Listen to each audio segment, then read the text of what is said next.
गोदी मीडिया पर प्रहार, आरएसएस पर हमला और राहुल से मुलाकात का राज विंग कमांडर अरुणा आचार्य।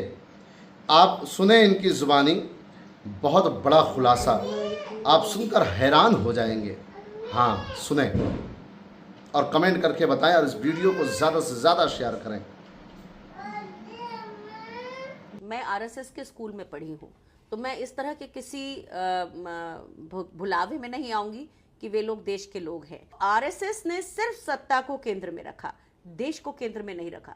देश को केंद्र में रखते तो स्वतंत्रता संग्राम में भी भाग लेते, देश को केंद्र में रखते तो हिंदू मुस्लिम एकता को एक समझते। देखिए, पहले राजनीति थी, पर घरों में राजनीति ऐसी नहीं होती थी कि दो भाई एक दूसरे से नहीं बात कर रहे हैं, जो कि अब हो गया है। ये आप अभी ये बोल रही हैं, लेकिन आप तो बीजेपी के साथ भी रही हैं। मैंने बीजेपी को कभी ऑफिशियली ज्वाइन नहीं किया। आज भी और तब भी मेरी रोल मॉडल श्रीमती इंदिरा गांधी थी, और मुझे श्रीमती सोनिया गांधी ने जब प्रधानमंत्री का पद एक्सेप्ट नहीं किया था, तो मैं सोचती थी कि ये महिला कितनी निस्वार्थ तरीके से इस देश के बारे में सोचती हैं। तो वो मेरा पहला चॉइस हमेशा से था। अभी तक मतलब कि देश एक समझ नहीं पा रहा है कि ऑपरेशन सिंदूर में कितने जहाज गिराए गए, कितने गिरे, हमारे बेड़े में हैं या नहीं हैं। पहलगाम के आतंकवादियों का अब तक भी ना पकड़ा जाना, अब तक भी ना मारा जाना कुछ अलग ही बात बताता है। ये एक बात पूरा देश कभी नहीं समझ पाएगा कि जिस जगह को हमने इतना सेंसिटिव समझा हुआ है और जहां बॉर्डर है, वहां कैसे इतने सारे पर्यटक हों और बिल्कुल सुरक्षा का इंतजाम ना हो। जब पूरा देश ऑपरेशन सिंदूर के लिए किसी हमले का या किसी एक्शन का इंतजार कर रहा होता है, तब सरकार जाति जनगणना की घोषणा करती है। मुझे ऐसा लगता है कि सेनाओं को राजनीति का मोहरा बनाया गया। हमारे देश के लोगों को जो मीडिया है उसने पूरी तरह कैप्चर करके रखा है। देखिए, प्रधानमंत्री का यूनिफॉर्म पहनना मैं एक ऑब्सेशन मानती हूँ। अगर उनको वाकई यूनिफॉर्म से प्यार होता तो गुजरात से हमारी देश की सेनाओं में बहुत से लोगों को भेजा जाता। नमस्कार दोस्तों, मेरा नाम हैदर अब्बास नकवी है और आप लोग मुझको इस वक्त द स्वतंत्र पर देख रहे हैं। जी हाँ, आप लोगों की बराबर मेल आ रहे थे, मैसेज आ रहे थे और आप लोग विंग कमांडर अनुमा आचार्य जी से मिलना चाह रहे थे और उनकी कहानी, उनकी जुबानी सुनना चाह रहे थे। तो लीजिए, आप लोगों का इंतज़ार ख़त्म हुआ और हमारे साथ विंग कमांडर अनुमा आचार्य जी। मैम, बहुत बहुत शुक्रिया, आपने द स्वतंत्र के लिए वक्त निकाला और हमारे दर्शकों से आप बात करने। आपका शुक्रिया कि आपने अपने दर्शकों से रूबरू होने का मौका दिया। आपको सब लोग जानते हैं, जानते हैं, इसमें कोई नहीं, लेकिन हमारी ऑडियंस नहीं है, शायद कुछ नए लोग जुड़ रहे हैं, तो सब ये जानना चाह रहे हैं, जो हमारे पास मेल आ रहे हैं, कि कहानी और कई कहानियों में हम लोग किरदार होते हैं। अनुमा आचार्य विंग कमांडर बनने तक का सफर, ये कहानी लिखी आपने है कि अपने आप इस कहानी में किरदार बने? बड़ा साधारण जहाँ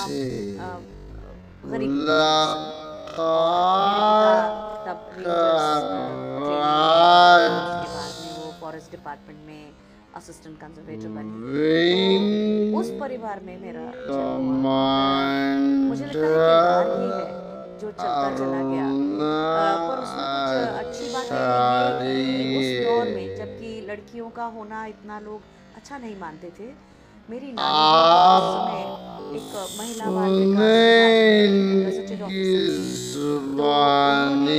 बधाई बजवाई थी और लड्डू बांटे थे, और मेरी दादी जी ने भी उस समय के हिसाब से 6th क्लास पढ़ी हुई थी, उन्होंने भी लड्डू बांटे थे। तो एक लड़की के जन्म में 2-2 बार बधाई बजना वो एक अलग बात थी।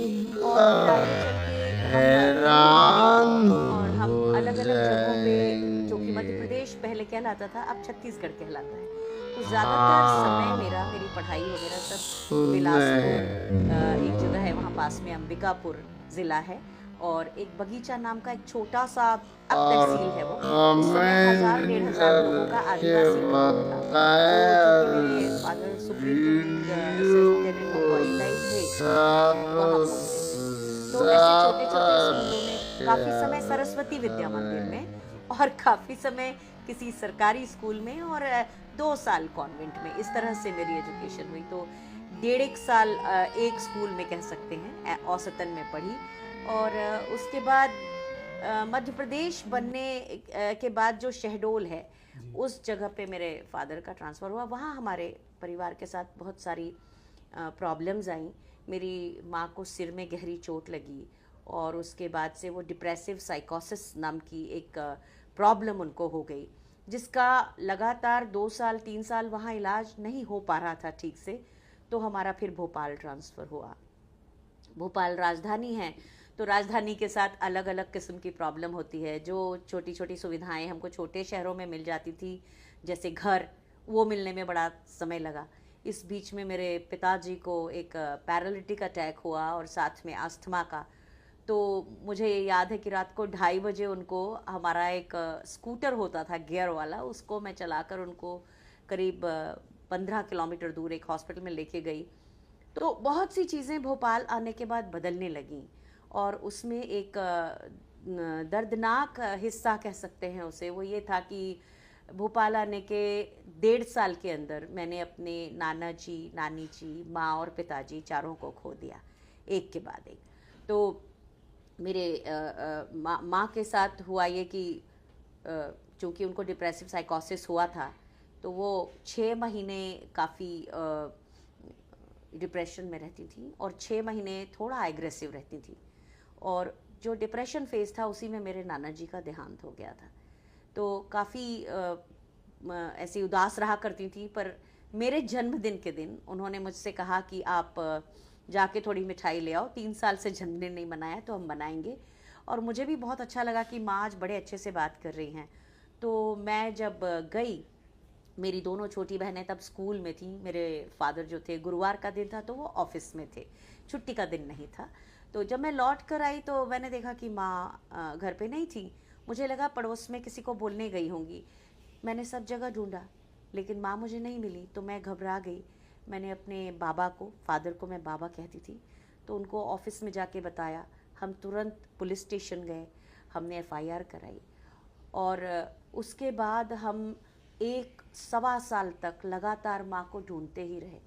जो भी हमारा बैंक बैलेंस था वो सब खत्म हो गया, लेकिन मेरे पिता ने हिम्मत नहीं हारी थी।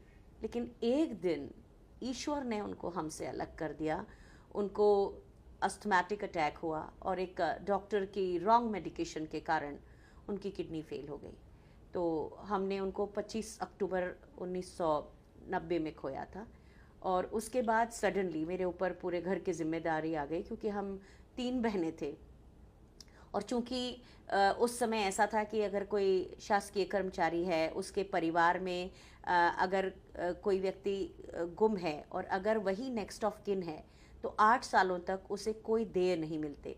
तो हम एक तरह से सड़क पर आ गए थे। लेकिन मध्य प्रदेश वन विभाग जो था उसने हमारी काफ़ी परवाह की, हमें उस घर से नहीं निकाला उन्होंने। बाद में हमने उसका मार्केट वैल्यू पर किराया भरा, लेकिन हमको घर मिला रहा।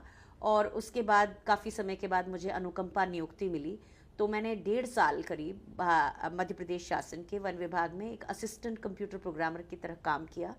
एक अच्छी बात ये हुई थी कि जो principal chief conservator of forest थे, उन्होंने मुझे कहा कि मैं उस समय MPhil कर रही थी, तो उन्होंने कहा कि आप MPhil करती रहिए, 3 बजे तक आप ऑफिस आइए सुबह से 10:30 से, और उसके बाद का समय आप कॉलेज में। तो मेरे जो प्रोफेसर थे, जो मेरे थीसिस के इंचार्ज थे, उन्होंने भी इसके साथ समझौता किया। इस तरह से मैं भोपाल यूनिवर्सिटी में 4th पोजीशन लेकर MPhil बायोकेमिस्ट्री में कर पाई। और उसके बाद फिर एयरफोर्स का जब मैंने ऐड देखा तो उसे मैंने भरा। और मुझे काफ़ी डर लगता था कि मैं हिंदी मीडियम में पढ़ी हूँ अधिकांश समय, तो कैसे मैं ये कर पाऊँगी। और भारत की सेनाएं तो ऐसी हैं जहाँ इंग्लिश ही लैंग्वेज है। तो पर हिम्मत बहुत थी और मुझे ये लगा था कि अभी नहीं तो कभी नहीं।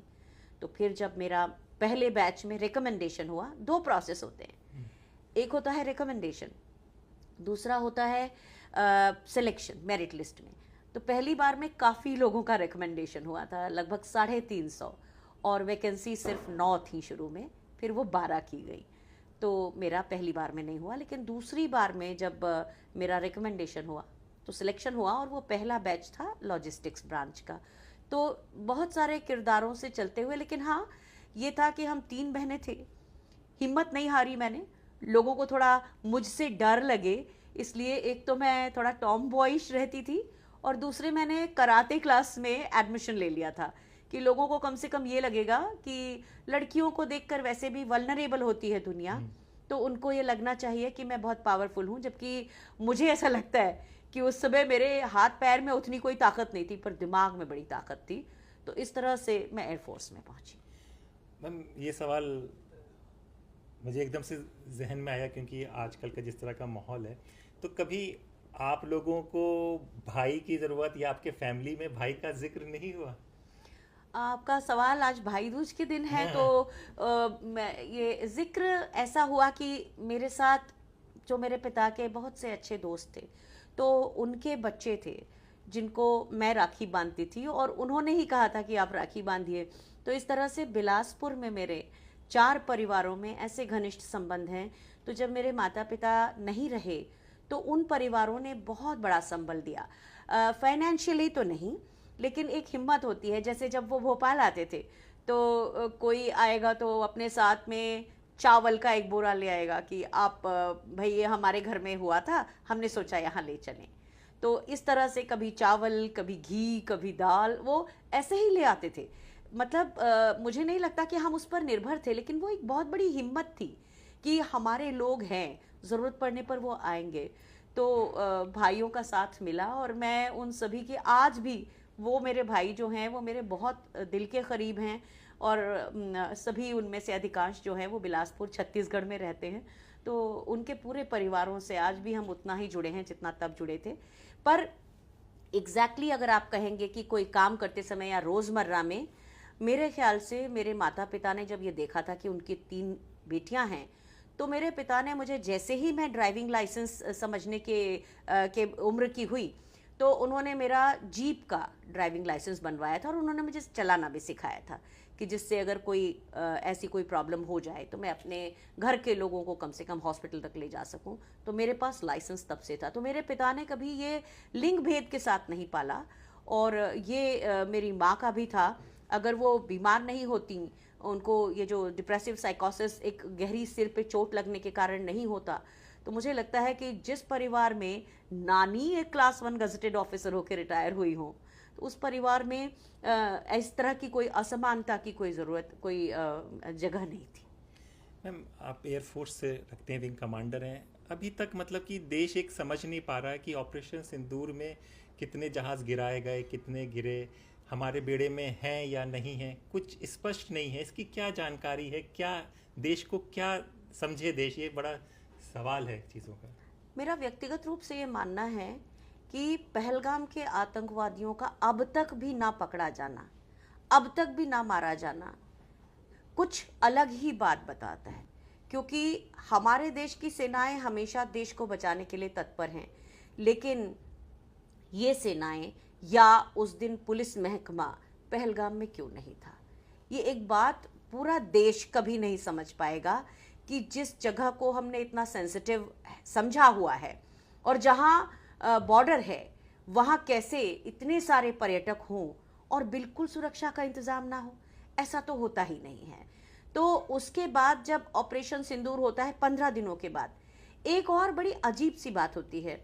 जब पूरा देश ऑपरेशन सिंदूर के लिए किसी हमले का या किसी एक्शन का इंतज़ार कर रहा होता है, तब सरकार जाति जनगणना की घोषणा करती है।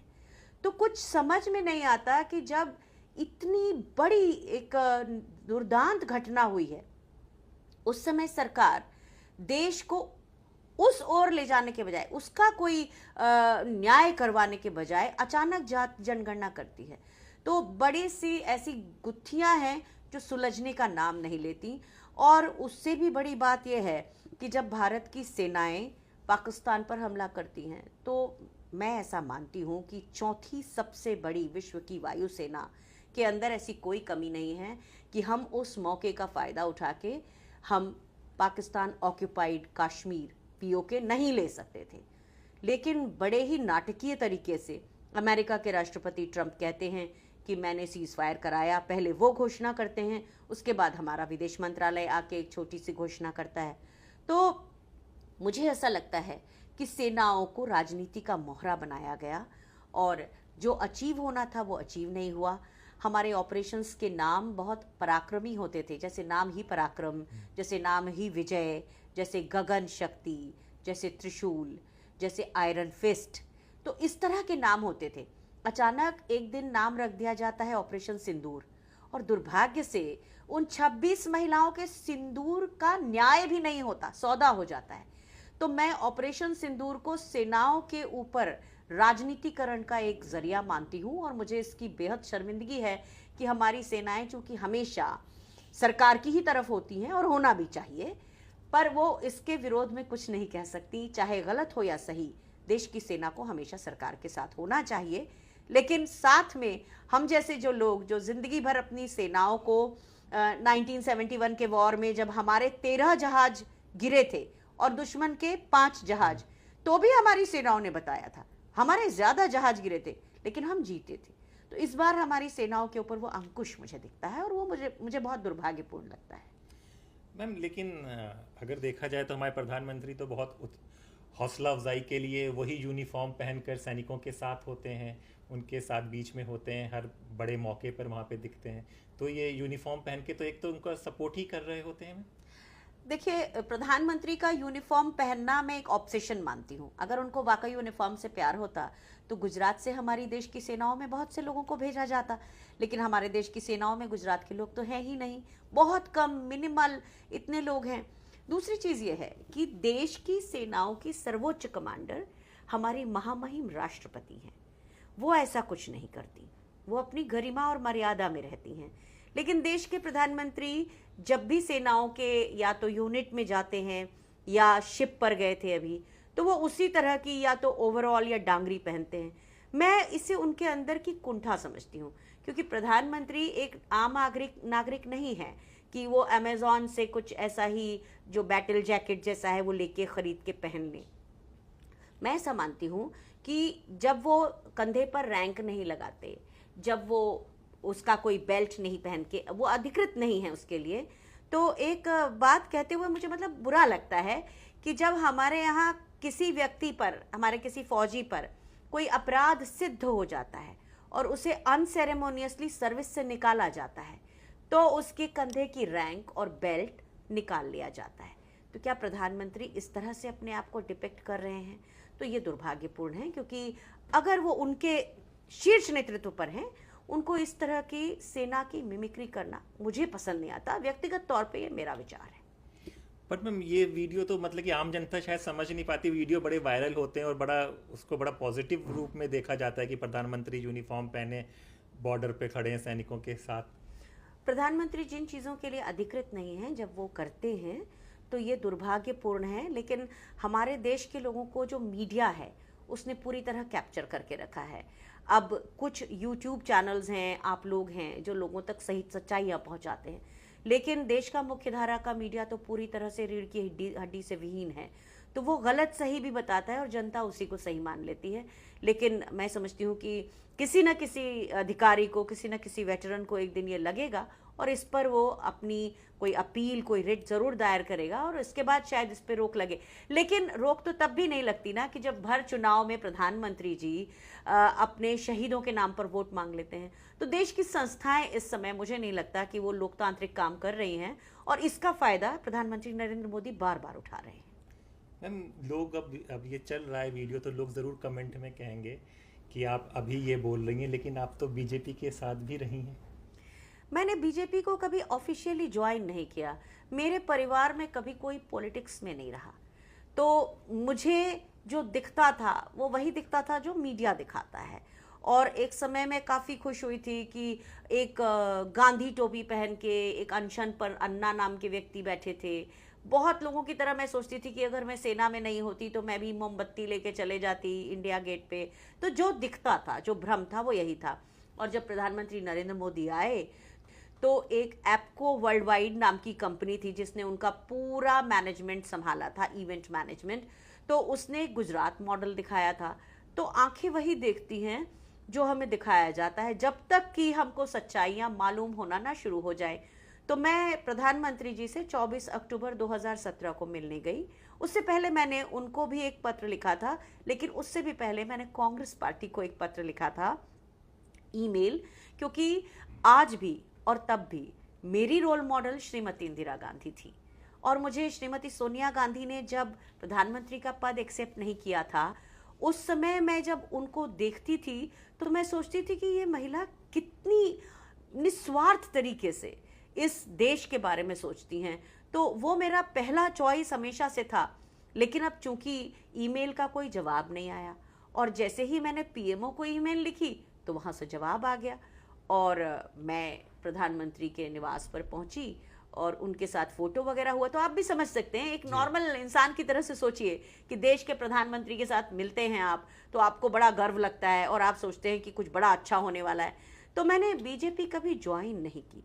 प्रधानमंत्री ने मुझसे कहा कि आप राजनीति सीखो, क्योंकि कोई आप तो जानती ही नहीं हो कुछ। तो उन्होंने मुझे अहमदाबाद भेजा, गांधीनगर में उनका एक जो कार्यालय है उसमें मैं रही, और वहाँ पे मैंने प्रचार का काम नहीं किया। वहाँ एक कॉल सेंटर की टीम थी जिसमें कॉलेज गोइंग जो छात्र थे, जो ड्रॉप आउट्स थे, वो वहाँ थे और उनको मैं लीड करती थी। और उस तरह से वो इलेक्शन मैनेजमेंट करते थे, रोज़ अपने शक्ति केंद्रों को फ़ोन करना, इस तरह के काम थे।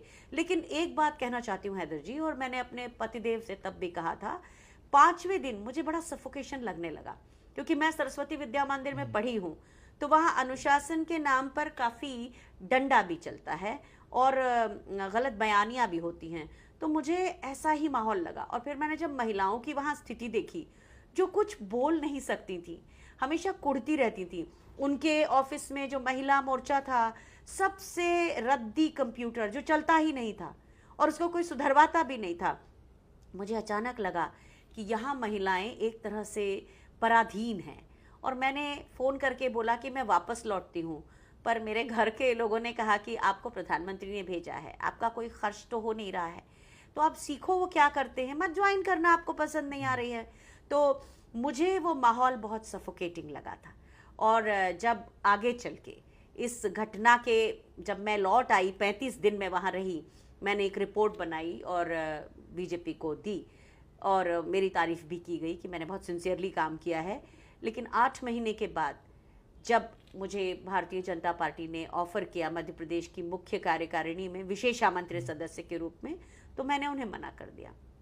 लेकिन दिक्कत ये हुई कि मैं चूंकि बीजेपी ज्वाइन नहीं करना चाह रही थी, तो मैं अपने आप थोड़ा सा अपने शहर में, विदिशा में अपनी पहली जगह बनाती और फिर मैं राजनीति में आती, ऐसा मैंने सोचा था। लेकिन उन्होंने तो सीधे ही मुझसे बिना पूछे मुझे विशेष आमंत्रित सदस्य बना के पेपर में छाप दिया। तो उससे मुझे ऐसा लगा कि जो काम मैं आगे चलती उसको उन्होंने लोगों के सामने एक्सपोज किया है, और मुझे कुछ समझ में नहीं आ रहा था उस समय। तो एक आईआईटी कानपुर से आलोक अग्रवाल थे, वो आम आदमी पार्टी के मध्य प्रदेश के कन्वीनर थे, और मुझे राजनीति का कोई ज्ञान नहीं था। तो आलोक जी ने मुझसे कहा कि देखिए, हमारे जैसे पढ़े लिखे लोग हैं, आपने दिल्ली में देखा वहाँ सरकार बनी है, तो आप अगर लोकतांत्रिक ही हैं तो आप, कांग्रेस आपको अगर पूछ भी नहीं रही है तो आप हमारी पार्टी ज्वाइन करिए, हो सकता है किसी तरह का कोई चमत्कार हो जाए। तो हमारे जैसे लोग जो राजनीति नहीं समझते, जाति का इक्वेशन नहीं समझते, लोगों की आर्थिक स्थितियों को उस समय तक नहीं समझते, मैं फौज के अंदर रहते हुए बात कर रही हूँ, तो मुझे लगा कि हाँ, आइडियलिस्टिकली बहुत अच्छी बात कही उन्होंने। तो मैंने कहा मैं फील्ड की इंसान हूँ, चलिए करके देखती हूँ, लोग शायद मेरे को, जैसी मैं हूँ, ईमानदारी से काम करती हूँ, शायद उस भावना को समझेंगे। तो मैंने वो पार्टी ज्वाइन की। लेकिन मुझे तब पता चला कि पार्टी का कोई काडर ही नहीं था, वहाँ उनकी कोई टीम ही नहीं थी। मैं उस पार्टी को ज्वाइन करने के बाद बिल्कुल अकेली थी। तो जो लोग सामने मेरे कारण आए, उनके साथ मिलकर, और मेरे कुछ फौजी लोगों ने मुझे कुछ चंदा दिया, और उसके सहारे मैंने वो चुनाव लड़ा, क्योंकि पैर आगे बढ़ चुका था, उसे पीछे करना मुझे ठीक नहीं लगा। मैंने चुनाव लड़ा और मैंने सोचा कि इस पार्टी को यहाँ खड़ी करने की कोशिश करूँगी। लेकिन चुनाव तो हारा मैंने, और उसके बाद जब मैंने सोचा कि कुछ लोगों को इकट्ठा करूँ, तो लोग आने ही तैयार नहीं थे। तो फिर मैंने 4 महीने के भीतर उस पार्टी से इस्तीफ़ा दिया, 6 फरवरी को 2019 में। और उसके बाद मैं किसी पार्टी में नहीं थी। लगभग 1.5 साल तक मैं किसी पार्टी में नहीं थी। इस बीच में मेरा एक बचपन की बहुत बड़ी इच्छा थी कि मैं एक जर्नलिस्ट बनना चाहती थी।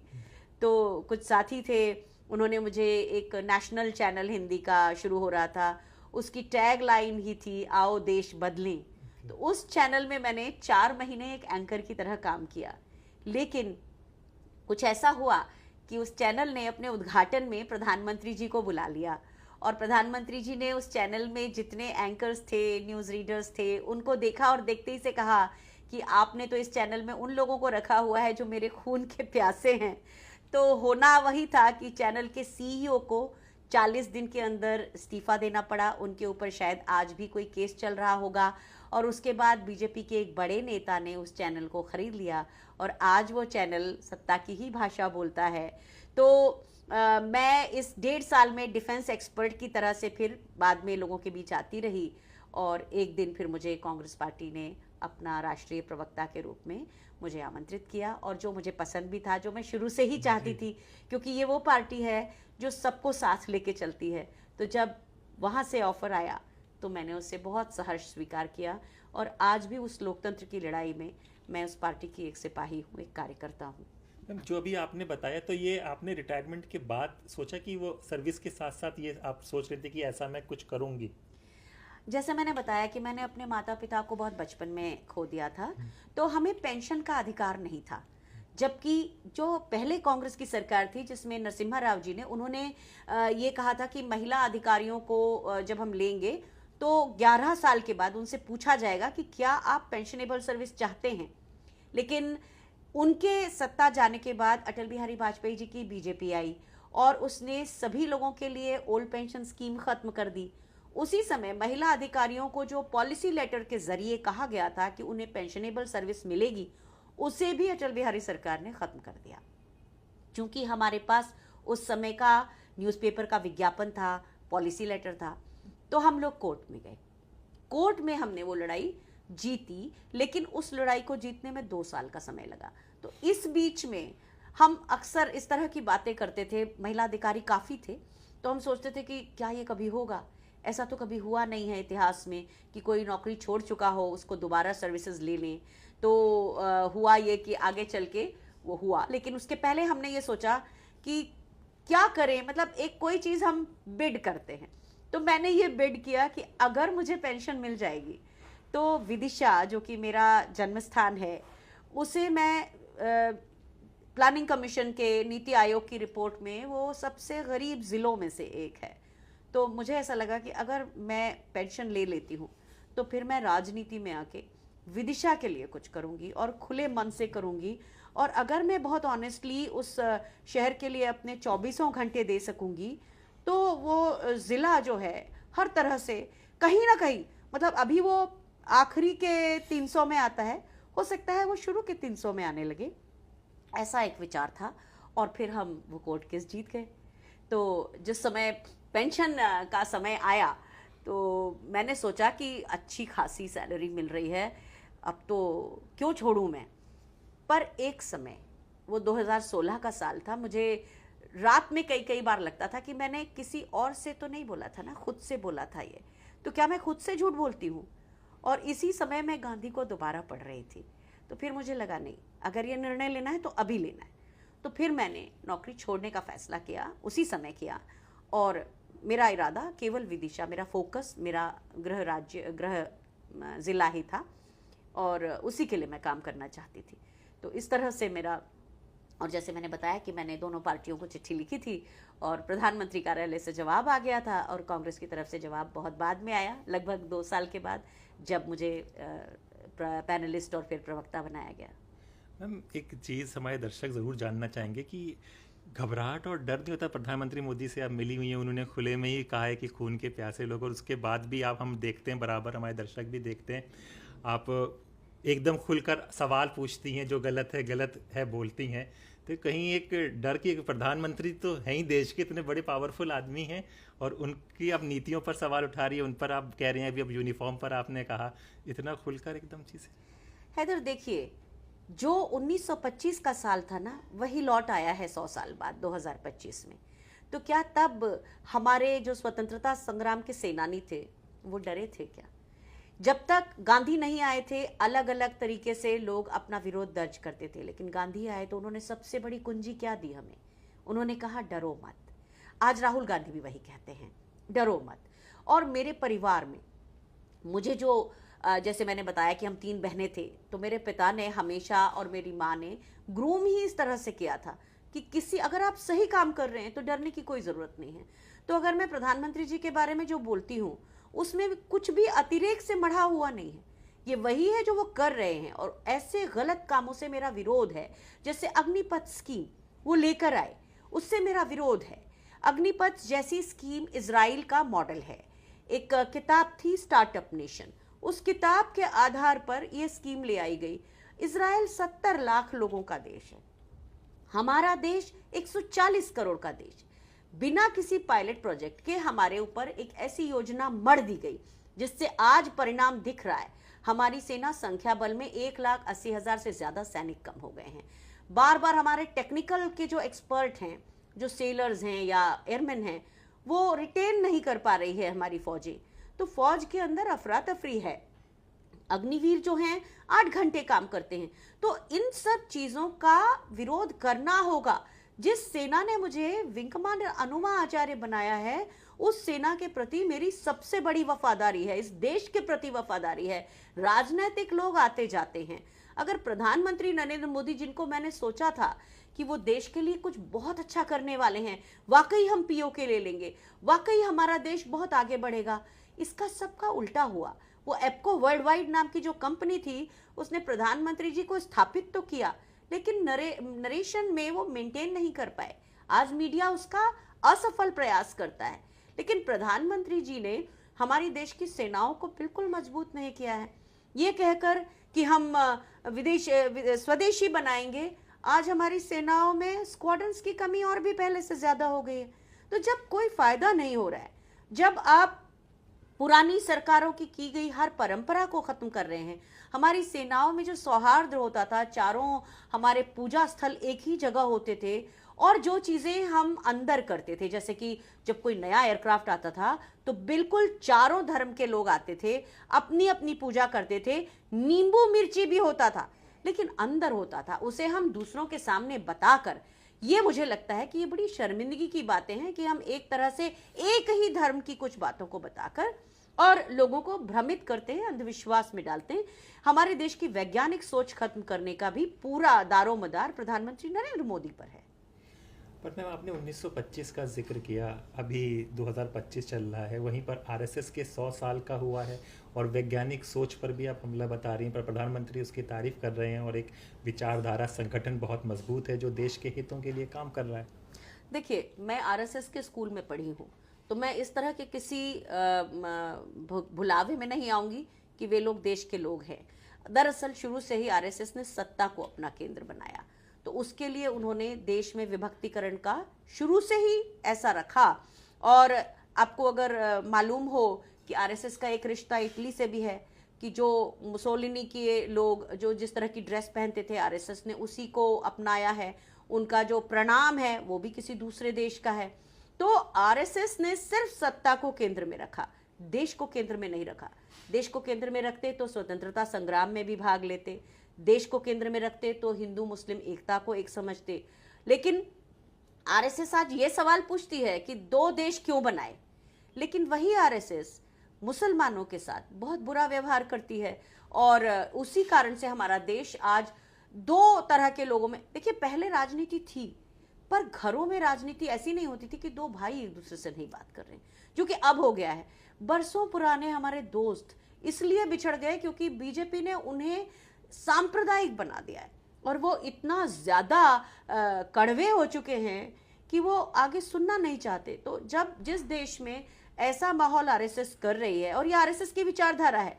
मैं छोटी थी तो मुझे याद है कि इस तरह के अफवाहें उड़ाई जाती थी कि आज भी सुभाष चंद्र बोस जी जिंदा हैं, या लाल बहादुर शास्त्री जी को जहर देके उनकी हत्या करवाई गई।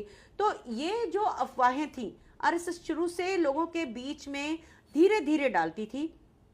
आज उनका समय आ गया जिसमें लोग शायद उन्हीं चीज़ों को सच मान रहे हैं। लेकिन मैं समझती हूँ ये भी समय लोगों के लिए बहुत दिनों तक नहीं टिकने वाला है। सारे झूठों का पर्दाफाश होता जा रहा है, लोग समझते जा रहे हैं, और प्रधानमंत्री नरेंद्र मोदी को ट्रोल करने वाले लोगों की संख्या भी मैं बढ़ता हुआ देख रही हूँ। तो प्रधानमंत्री की जो भाषा है उसने देश की गरिमा गिराई है। इन सब बातों के मद्देनजर मुझे लगता है कि जो समय 1925 में था, आज 2025 में भी वही लड़ाई हमको लड़ना है। अपने देश के लोकतंत्र को बचाना है, वैज्ञानिक सोच को वापस लाना है, और देश अब जो लगभग 50 साल पीछे चला गया है, उस देश को वापस एक विकास करता हुआ लोकतंत्र हमें बनाना बहुत ज़रूरी है। मैम, आपने जब कांग्रेस ज्वाइन की तो राहुल गांधी से मुलाकात हुई होगी, तो आपका अपना पर्सनल अनुभव कैसे है कि जिस तरह से उन्होंने मोहब्बत की दुकान शुरू की, फिर एक यात्रा शुरू की, और एक अपना हम लोगों ने तो देखा है एक बदले हुए नायक के रूप में वो इस्टेब्लिश कर रहे हैं, लोग जुड़ रहे हैं उनसे। और कुछ लोगों ने तो ये कहा कि अगर आप पिछड़े और दलित का कोई एक नेता है तो वो राहुल गांधी के अंदर दिखता है, बाकी लोग तो जातियों में बटे हुए हैं। 2010 में जब सेनाएं हमारे परमानेंट कमीशन के खिलाफ सुप्रीम कोर्ट जा रही थी, क्योंकि हम केस जीत चुके थे हाई कोर्ट में, लेकिन सेनाएं नहीं चाह रही थी कि महिला अधिकारियों को पेंशन मिले, तो हमने कांग्रेस प्रेसिडेंट उस समय श्रीमती सोनिया गांधी थी, उनको एक चिट्ठी लिखी जो बाद में जो एंटोनी जी थे रक्षा मंत्री, उनके पास पहुंची। लेकिन इस बीच में हमने राहुल गांधी जी से भी मिलने का एक रिक्वेस्ट किया था, जो उन्होंने एक्सेप्ट किया। तो 23 मार्च 2010 मुझे इसलिए भी याद है कि उस दिन हम भगत सिंह जी को भी याद करते हैं, और उस दिन हम राहुल गांधी जी से मिले थे। हम करीब 15-20 महिला अधिकारी और हमारी जो हाई कोर्ट में लॉयर थी, हम लोग मिले। तो उन्होंने कहा कि पूरा केस मैं समझ चुका हूँ, आप लोगों को न्याय मिलेगा। तो राहुल गांधी जी ने तब हमारे लिए रक्षा मंत्री से बात की थी, हमारा केस टेकअप किया था, और मुझे 2010 में जो पेंशन का अधिकार मिल चुका था वो राहुल गांधी जी के कारण था। अब जब मैं कांग्रेस में आई तो उसके लगभग 3 साल के बाद जब भारत जोड़ो यात्रा शुरू हुई कर्नाटक में, मैंने उस समय हमारे मीडिया विभाग के प्रमुख थे रणदीप सुरजेवाला जी, तो वो कर्नाटक के इंचार्ज बन चुके थे तब तक। तो मैंने उनसे कहा कि मुझे राहुल जी से मिलवाइए, तो उन्होंने कहा बिल्कुल।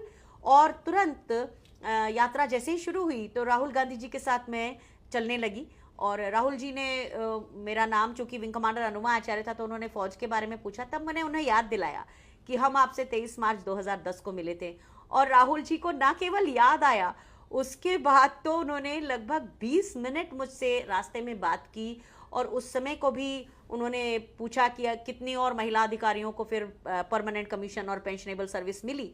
तो राहुल जी से जब मैं इस बार 20 मिनट मिली तो उनके अंदर मैंने देखा कि सेना के प्रति बहुत सम्मान, पहली चीज़। दूसरी चीज़, वो जानना चाहते हैं कि सेनाओं के अंदर का फैब्रिक जो है, जैसा कि हमेशा रहा, क्या वो अब भी वैसा है।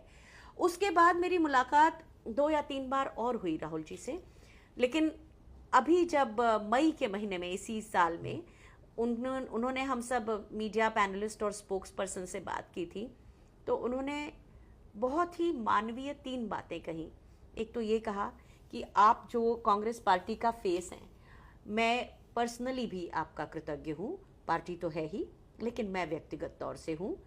दूसरी चीज़ उन्होंने कहा कि जिस युद्ध को आप लड़ रहे हैं, जिस तरह से आप पार्टी का फेस बन के और गलत सही सारी बातें अपने ऊपर लेते हैं, तो उसके लिए भी आपका मैं आपका प्रोग्राम देखना चाहता हूँ, लेकिन सामने से इतना झूठ आता है कि मुझे लगता है कि आप लोग कितने उसको बखूबी टैकल करते हैं। और एक बात उन्होंने कही कि आप सबके घर में आपका परिवार है, पत्नी है, बच्चे हैं, माँ हैं, तो वो ये कड़वाहट डिज़र्व नहीं करते। तो जब आप स्टूडियो में जाते हैं या स्क्रीन के सामने होते हैं तो उसको वहीं छोड़ दीजिए। आपके घर के लोग आपका सब कुछ हैं और वो डिज़र्व नहीं करते। तो एक ऐसा व्यक्ति जिसके अंदर सारी मानवीय संवेदनाएं हैं। मैं एक बात और बताना चाहूँगी इस जगह पे, अगर आपकी इजाज़त हो, कि मैंने इसी साल एक दिन मनरेगा के लेबर का काम किया, पूरा, मतलब जैसा काम किया जाता है, और हम लोग इतना थक गए थे कि शायद 6 घंटे हमने काम किया होगा, और आके जो हम अपने ज़मीन पे बिस्तर लगा था उस पे जो सोए हैं, तो हमको कोई होश नहीं था। हमको पहली बार समझ में आया कि एक मजदूर कितनी पीड़ा झेलता है, और हम उसके ऊपर सीधे कोई टिप्पणी कर देते हैं। तब मुझे ये मालूम पड़ा कि राहुल जी ऐसे मनरेगा के काम कई बार कर चुके हैं। तो हमारा जब लीडर ऐसा हो जो दूसरों को भाषण देने के बजाय खुद उसको अमली जामा पहना कर देखे, तो उसके अंदर की मानवीय संवेदनाएं अगर देश कभी उन्हें शीर्ष नेतृत्व पर लाएगा तो हमारा देश जरूर मानवीय गुणों में भी, उन आंकड़ों में भी, जैसे जो लोग कहते हैं कि हैप्पीनेस इंडेक्स, उसमें भी हम आगे जाएंगे और देश प्रगति तो करेगा ही, क्योंकि सब लोग साथ में प्रगति करेंगे।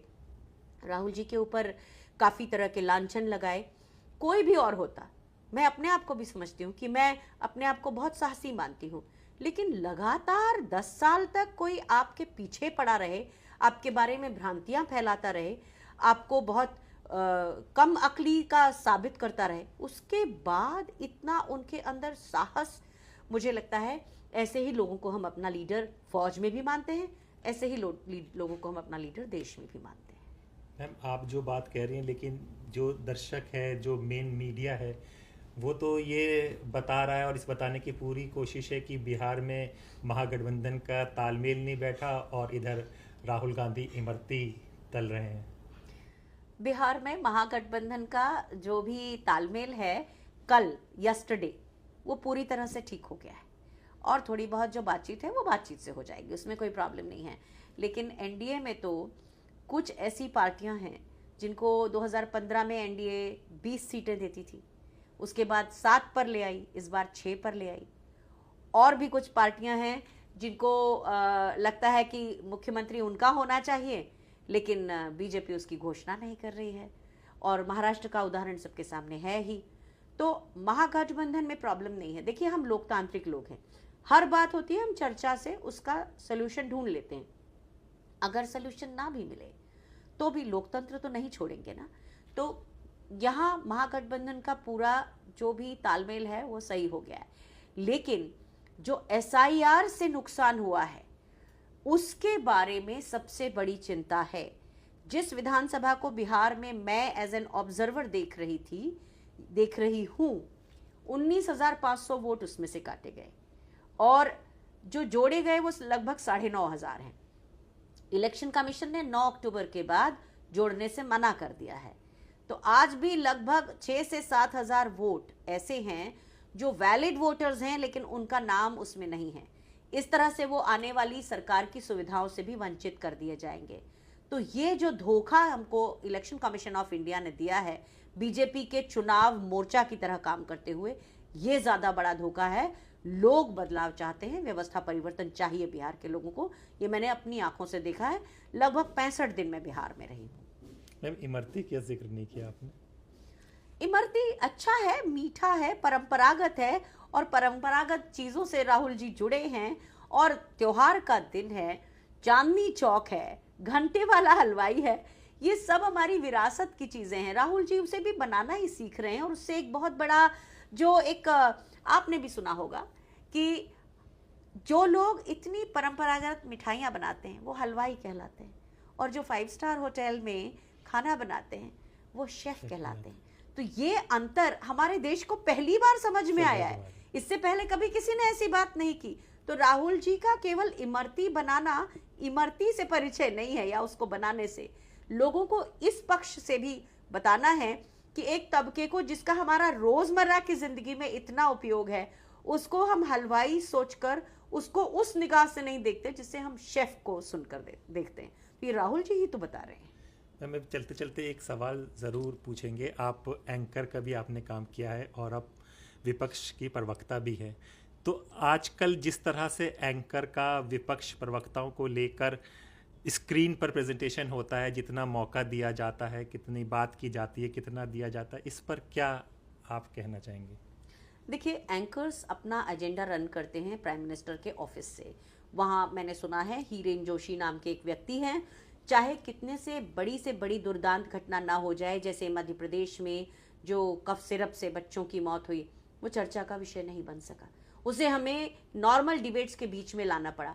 तो जनता के मुद्दे जो एंकर हैं वो उठा नहीं रहे। आज ही मैंने एक एंकर का इंटरव्यू देखा, एक ऐसी महिला के साथ जो एक बड़े चैनल की प्रतिनिधि हैं, उनका चेहरा है, और वो एंकर कहता है कि लोग हमको इसलिए आजकल नहीं देख रहे हैं, टीआरपी इसलिए कम हो गई क्योंकि हम जनता के मुद्दे नहीं उठाते।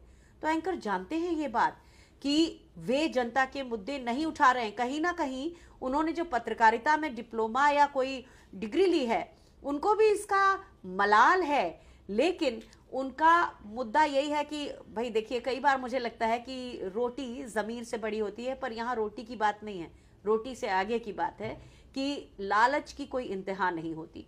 इसीलिए हम पाते हैं कि बहुत सारे ऐसे एंकर हैं जो सत्ता पक्ष को खुश करने के लिए लगातार विपक्ष से सवाल पूछते हैं, उनको बोलने नहीं देते, उनका चेन ऑफ थॉट्स बार बार तोड़ते हैं।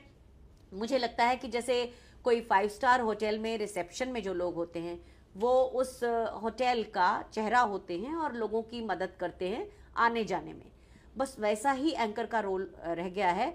केवल आने जाने में लोगों का मदद करना, उस चैनल में लेके आना और बाहर भेज देना, लेकिन उनके दिल पर कोई छाप नहीं छोड़ते ऐसे लोग।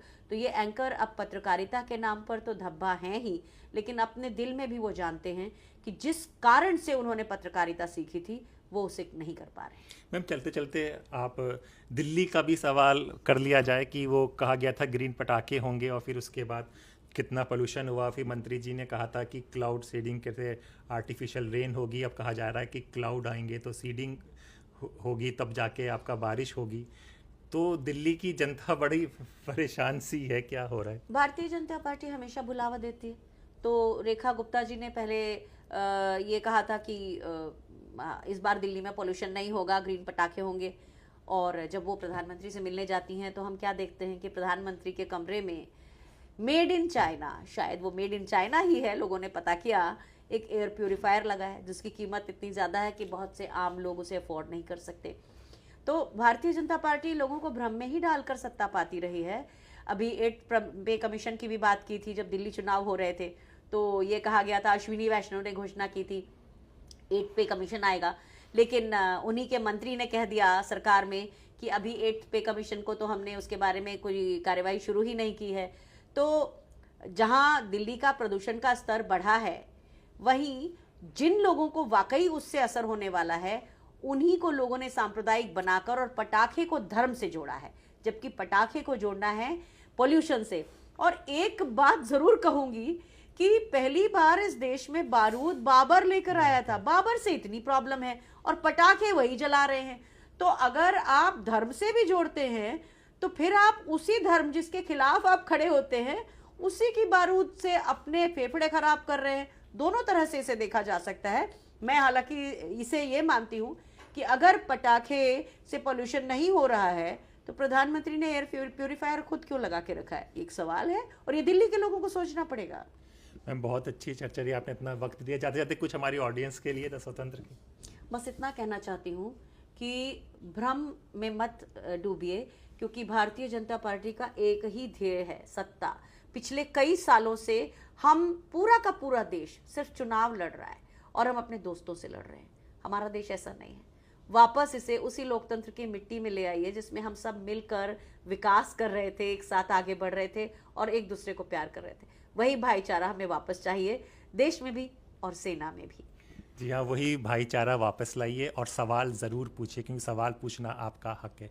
तो ऐसी ही शख्सियत से आपकी बराबर द स्वतंत्र मुलाकात कराता रहेगा। तो अपने दोस्त हैदर अब्बास नकवी को इजाज़त दीजिए, फिर होगी मुलाकात किसी और ख़बर के साथ। तब तक के लिए नमस्कार।